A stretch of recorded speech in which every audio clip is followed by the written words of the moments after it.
Start. હાલ Bhimpura minor canal પાસે આપણે ઊભા રહ્યા છે. આપ જોઈ શકો છો, 1 વર્ષ પહેલા ખેડૂતોની લાગણી અને માંગણી હતી. ખેડૂતોની રજૂઆતને ધ્યાને લઈ આમોદ તાલુકા કોંગ્રેસ સમિતિ દ્વારા આ જે કેનલમાં ગાબડું પડ્યું હતું તેનું સમારકામ નર્મદા નિગમની ઓફિસે રજૂઆત કરવાથી એ સમારકામ કરવામાં આવ્યું હતું. ત્યારબાદ 1 વર્ષ બાદ આ કેનલમાં પાણીનું આવરણ થઈ રહ્યું છે અને આપ જોઈ શકો છો, 1 વર્ષ પછી આ કેનલમાં પાણી આવ્યું તો પણ આ ભ્રષ્ટાચારના પાપે આ 1,000 લાખો ક્યુસેક પાણી વેડફાટ થઈ રહ્યો છે અને અત્યારે ખેડૂતોનો મહામૂલો પાક ઊભો છે અને ખેડૂતોને પાણીની સતત જરૂરિયાત હોવાને કારણે ખેડૂતોને નુકસાન જઈ રહ્યું છે. એના કારણે જે નર્મદા નિગમના ભ્રષ્ટ અધિકારીઓ છે તેમને ખરેખર આ પાણી છોડતા પહેલાં આ કેનલનું નિરીક્ષણ કરવું જોઈએ.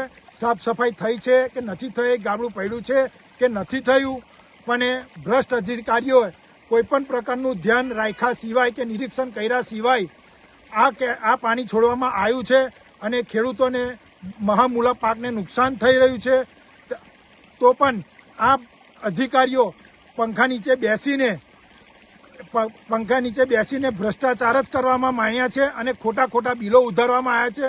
અને અધિકારીઓને અમે શાણમાં સમજાવીએ છીએ કે જો આગામી દિવસોમાં આનું નિરાકરણ કરવામાં નહીં આવે તો એક ખેડૂતની વેદના લઈને કોંગ્રેસ પક્ષ દ્વારા નર્મદા નિગમની ઓફિસને તાળાબંધી કરવામાં આવશે અને તેની સંપૂર્ણ જવાબદારી પ્રશાસનની રહેશે.